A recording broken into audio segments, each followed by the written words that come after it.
जयपुर में लाइव, जहां पर मुख्यमंत्री भजनलाल शर्मा अभिनंदन कार्यक्रम में मौजूद है।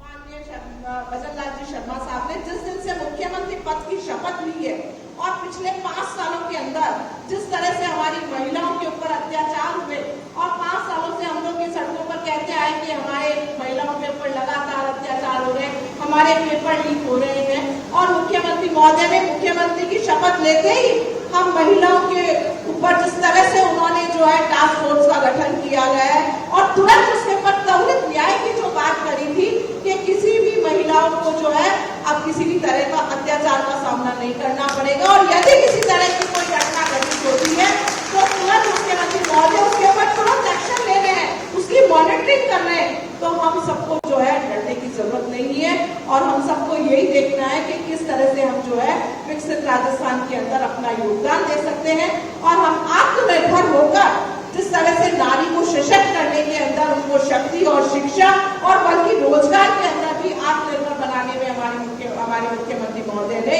जिस तरह से हमें आरक्षण का लाभ दिया है, मैं तो कहूँ जिसकी जितनी तारीफ की जाए और जो सराहनीय कदम उठाया जाए, जिसकी उनकी जितनी बुरी प्रशंसा की जाए और जितना उनका प्रचार प्रसार किया जाए उतना ही जो है बहुत है। तो मैं आप सब लोगों से यही कहना चाहूंगी और मैं अपनी बात जो है दो लाइनों में खत्म करना चाहूंगी। आप सब लोगों को यही कहना चाहूंगी कि हम चलेंगे तो आंधियां तूफान खुद ही चल पड़ेंगे, हम चलेंगे तो आंधियां तूफान खुद ही चल पड़ेंगे, सागरों की क्या बात करें, हिमखिरी सलीके ढल पड़ेंगे।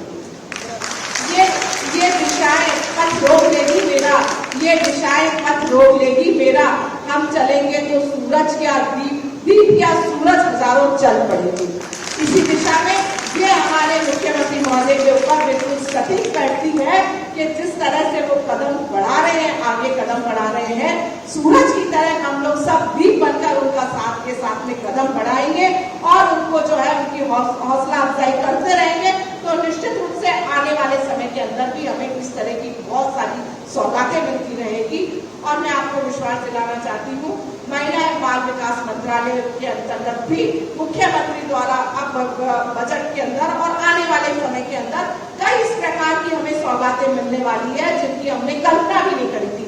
हम सब ने कल्पना करी थी कि 50% हमारी आबादी होने के बाद भी हमें 50% का आरक्षण मिलेगा, लेकिन ये कार्य जो है हमारे आदरणीय मुख्यमंत्री महोदय ने जिस प्रकार से करके बताया है, मैं अपनी सबकी तरफ से मुख्यमंत्री महोदय का बहुत बहुत आभार और धन्यवाद ज्ञापित करती हूँ। धन्यवाद दीदी, आपके इतने अच्छे शब्दों के लिए और उत्साह।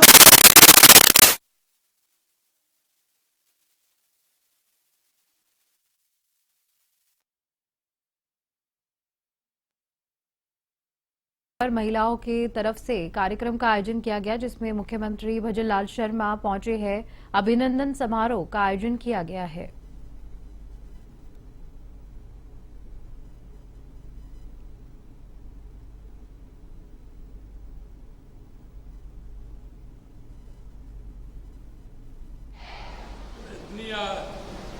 इतनी आवाज कम क्यों निकल रही? आवाज होनी चाहिए कि मालूम पड़ना चाहिए कि महिला शक्ति कहीं ना कहीं बैठी है। बोलिए भारत माता की, भारत माता की।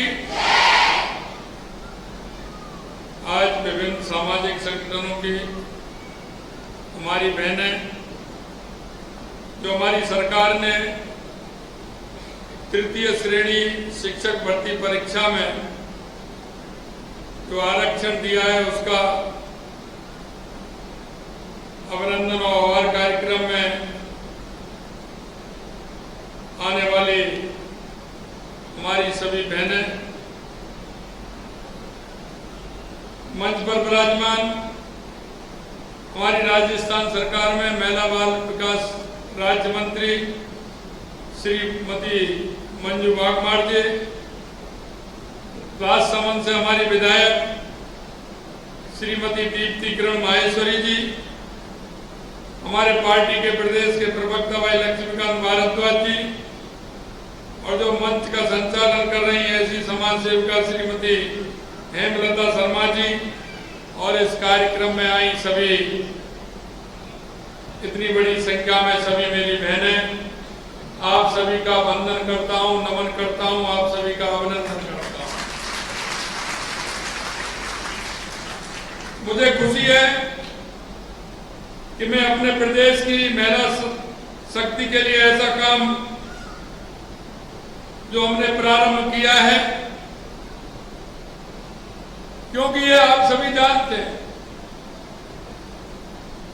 हमारी 50% आबादी हमारी माता और बहनों की है, और हमें पता है कि हमारी माता बहनों के बिना ना हमारा प्रदेश ना हमारा राष्ट्र सशक्त नहीं हो सकता है। यहां तक कि हमने अपनी दिनचर्या में देखा है माता बहनों का वो काम, माता बहनों का वो समर्पण जो जीवन में होता है, छोटे से समूह से लेकर के जब से हमारी माता बहनें अमृत जन्म लेते हैं, जब तक उनका लास्ट समय होता है, जब तक माता बहनों का कितना बड़ा योगदान होता है। इस समाज को संचालन करने के लिए हमारी माता बहनों का जो समर्पण होता है, हम हमारा दृष्टिकोण बदले, तो दृष्टिकोण हम जब बदलेंगे तो हमारी माता बहनें पहले हमारी एक बेटी के रूप में हमारा दृष्टिकोण होगा। हमारी माता बहनों के स्वरूप बदलते, एक बेटी के रूप में, एक बहन के रूप में, एक पत्नी के रूप में, एक माता के रूप में, और एक हमारे परिवार की मुखिया होने के नाते एक अन्नपूर्णा के रूप में हम हमारी माता बहनों को देखते हैं। मैं आपसे इतना ही कहना चाहता हूं, हमारी सरकार ने प्रदेश की नारी सशक्तिकरण के लिए हमने तृतीय श्रेणी शिक्षक भर्ती परीक्षा में 30% से 50% आरक्षण का लाभ हमारी माता बहनों को हमने देने का काम किया है। हमारे लिए महिला सशक्तिकरण का अर्थ महिलाओं को शक्ति, अधिकार और के अवसर प्रदान करें, ताकि वे अपने जीवन में हर पहलू पर आत्मनिर्भर होकर के सशक्त नारी शक्ति बने। ये हमारी कल्पना है। ये केवल आर्थिक स्वतंत्रता तक सीमित नहीं है, बल्कि ये सामाजिक, शैक्षिक, राजनीतिक क्षेत्रों में भी हमारी बहनों की भागीदारी बढ़े। देश को सशक्त करने में हमारी बहनें आगे आए। वैसे भी भारतीय संस्कृति में प्राचीन काल में से ही आप देख रहे हैं महिलाओं का आदर और सम्मान आप देख सकते हैं। अगर हमें शक्ति चाहिए तो मां दुर्गा के पास जाएंगे, अगर हमें हमारा विवेक चाहिए, बुद्धि चाहिए तो मां सरस्वती के पास जाएंगे, और अगर हमें धन और दौलत चाहिए तो मां लक्ष्मी जी के पास जाएंगे। और ये हमारी अवधारणा इसलिए क्योंकि मां का जो हृदय होता है उसमें बड़ी उदारता होती है, और वो घर के संचालन का प्रतीक है। क्योंकि माता बहनें जिस तरह से घर का संचालन करती हैं, आप देखते हो परिवार चलता है, परिवार में अग्रणी बनते हुए हर घर का संचालन किस तरह से हमारी माता बहनें करती हैं। वेद और पुराणों में भी महिलाओं का उल्लेख सम्मानित रूप से मिलता है। समानता, न्याय महिला सशक्तिकरण का सबसे महत्वपूर्ण पहलू है। महिलाओं को समानता, न्याय दिलाना ये सुनिश्चित करता है कि महिलाओं को उनके अधिकार और उनके अवसर पुरुषों के समान प्राप्त हो। हमारा यह निर्णय उसी समानता को स्थापित करता है। हम चाहते हैं कि हमारी बहनें, बेटियां आगे बढ़ें, आर्थिक रूप से विकास करें। जब महिलाएं आर्थिक रूप से स्वतंत्र होंगी तो वे अपने परिवार में और समाज के विकास में महत्वपूर्ण योगदान प्रदान करेंगे। महिला शिक्षा सशक्तिकरण का प्रमुख स्तंभ है। शिक्षक महिलाएं न केवल अपने जीवन में सफल होती हैं, बल्कि वे समाज में सकारात्मक वातावरण भी पैदा करती हैं और समाज में शिक्षा के क्षेत्र में हर क्षेत्र को आगे बढ़ाने का काम करती है। हम कहते हैं कि जब हमारी एक बहन पढ़ती है तो वो 3 परिवारों को पढ़ाने का काम करती है। शिक्षक के रूप में, जहाँ परिवार है उसके रूप में, और जहाँ उसकी शादी होती है उसके रूप में, उसके संचालन में उसकी महत्वपूर्ण भूमिका होती है। और जब वो शिक्षक होंगी तो उनकी भूमिका और बड़ी हो जाती है। इसलिए हमारी सरकार का प्रयास है कि प्रदेश की बेटियों को खूब आगे बढ़े। इसमें हमारी सरकार ने महिलाओं के हित में ऐतिहासिक निर्णय किए हैं।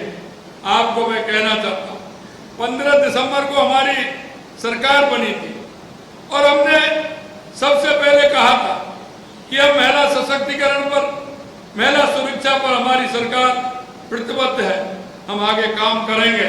और आपने देखा होगा 15 दिसंबर के बाद हमने निर्णय लिया, तुरंत निर्णय लिया कि हमारी बहनों को हम 450 रुपए में सिलेंडर देने का काम करेंगे।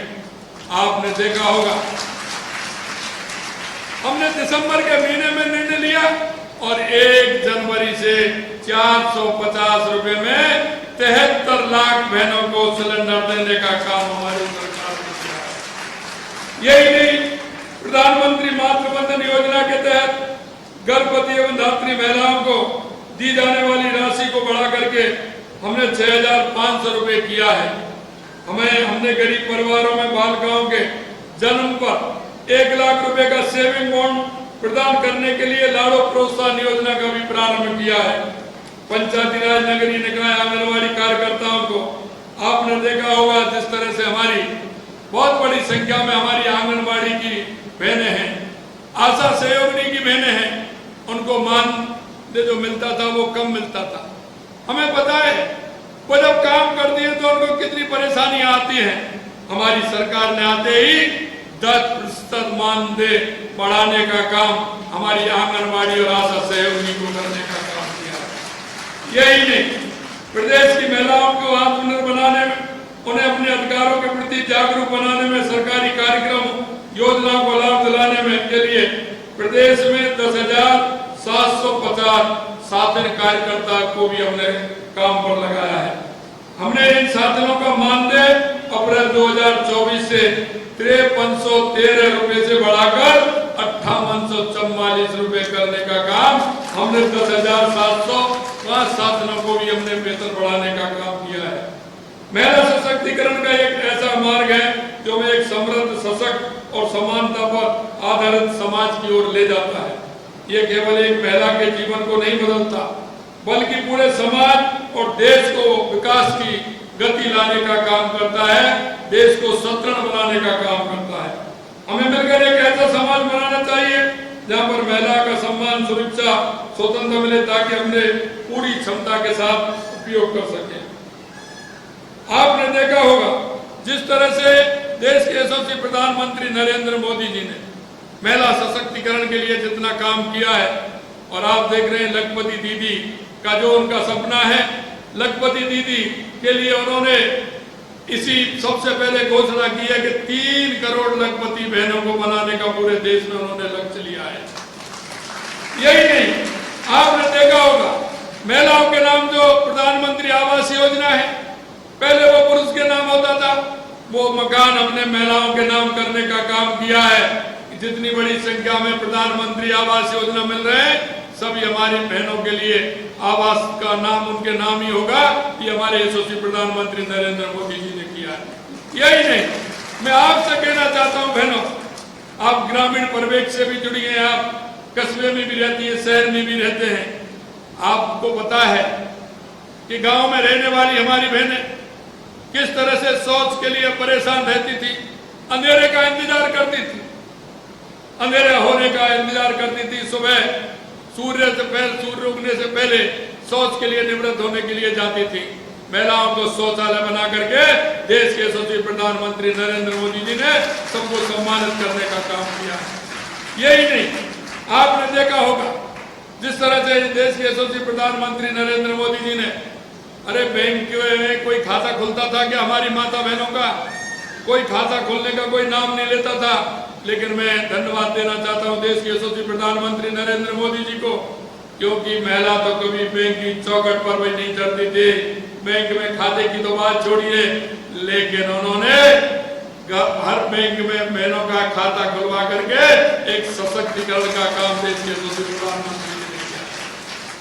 यही नहीं, आपने देखा होगा, क्योंकि हमारे आप देखते हैं, हम घर में रहते हैं, हम देखते हैं, सबसे पहले हमारी माता बहनें अगर खाना भी बनाती हैं तो अन्नपूर्णा माता का भोग हमारे परिवारों में लगता है।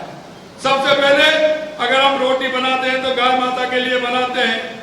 सबसे पहले हम पूजा करते हैं तो अन्नपूर्णा माता की पूजा करते हैं। आपने देखा होगा, देश के यशस्वी प्रधानमंत्री नरेंद्र मोदी जी जब लंदन गए हुए थे और जब वो संग्रहालय में गए तो उन्होंने देखा एक मूर्ति वहां रखी हुई है और उसमें लिखा हुआ था मूर्ति पर कि अन्नपूर्णा।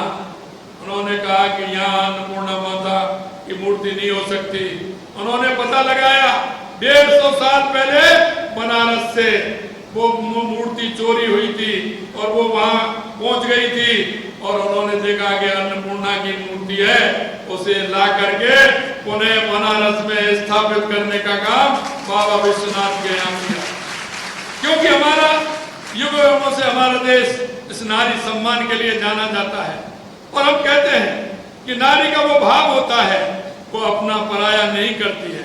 अगर कोई घर में 4 लोग आ जाते हैं, रात के अंधेरे में भी आ जाते हैं, रात को लेट अमेर भी आ जाते हैं, ये हमारी माता बहनों का ही है कि घर में आते हुए चाहे वो कितनी भी लेट आ जाए, लेकिन बिना खाना खाए हुए उस व्यक्ति को सोने नहीं देती। ये मेरी माता बहनों का ही एक ऐसा सौहार्द तो है, ऐसा उनका प्रेम है, ऐसा उनका वात्सल्य है कि वो घर में आए हुए अतिथि का भी सम्मान हमारी माता बहनें करती है।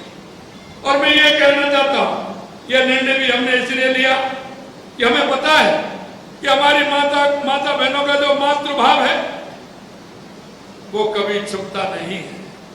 क्योंकि छोटे छोटे बच्चे 3rd ग्रेड में जो आते हैं, पहली क्लास से लेकर के 5वीं तक जो बच्चे आते हैं वो छोटे छोटे बच्चे आते हैं और हमारी माता बहनें घर में भी बच्चों को संभालती हैं तो वहां भी संभालने का पूरा काम करती हैं। वो उनमें संस्कार डालती हैं, वो आगे बढ़ने की प्रेरणा उनमें प्रेरित करने का काम हमारी माता बहनें करती हैं। मैं आपसे इतना ही कहना चाहता हूँ, कई बार मेरे को लगता है कि कई हमारे युवा साथी जिस तरह से मैं सोशल मीडिया और मीडिया पर देखता हूँ वो जिस तरह का कमेंट करते हैं, मैंने उनसे भी कहा है और आज भी मैं कहना चाहता हूँ कि आपकी राजस्थान की सरकार, हमारी सरकार ने जो आपसे वायदा किया है, हम बहनों को भी आगे करेंगे और उन युवाओं को भी हम मौका देंगे, पूरी तरह से मौका देंगे, उनको भी मौका देने में कोई कसर नहीं छोड़ेंगे। आने वाले समय में कल भी मैंने कहा था, हमारी जितनी वैकेंसी है उनको भी करेंगे। हम आगे जो उद्योग लाएंगे उनमें भी युवाओं की भागीदारी रहेगी। हम हमारे राजस्थान को एक विकसित राजस्थान बनाने का काम करेंगे, एक सशक्त राजस्थान बनाने का काम करेंगे और अब जो हमारा राजस्थान विकसित राजस्थान बनेगा तो हमारा देश भी विकसित देश बनेगा। जो माननीय हमारे देश के यशस्वी प्रधानमंत्री नरेंद्र मोदी जी का सपना है कि 2047 तक विकसित भारत बनाने का जो सपना है उस सपने को पूरा करेंगे और हमारा राजस्थान विकसित होगा तो हमारा भारत भी विकसित होगा। आप सभी इस मौके पर जो धन्यवाद देने के लिए हमारी बहनें जो आई हैं, मैं दिल की गहराइयों से आप सभी बहनों का बहुत बहुत बहुत बहुत धन्यवाद ज्ञापित करता हूँ। हृदय से आपका स्वागत करता हूँ, आप सभी का अभिनंदन करता हूँ। आपका सहयोग इसी तरह से मिले तो निश्चित रूप से हम काम करेंगे। हमने वादा किया था कि हमारी सरकार आएगी तो आपने देखा होगा महिला टास्क फोर्स का भी हमने गठन किया है। हर जिले में महिला टास्क फोर्स भी होगी और उस टास्क फोर्स हमारी पूरी तरह से काम करेगी। महिला सुरक्षा की भी जिम्मेदारी हमारी है और आगे चल करके हम महिला सशक्तिकरण के लिए और भी कई काम करने वाले हैं। बस आपका सहयोग मिलता रहे, इस आशा और विश्वास के साथ आप सभी इतनी बड़ी संख्या में हमारी माता बहनें आई हैं, आप सभी को बहुत बहुत धन्यवाद, बहुत बहुत धन्यवाद। जय हिंद, जय भारत, जय राजस्थान।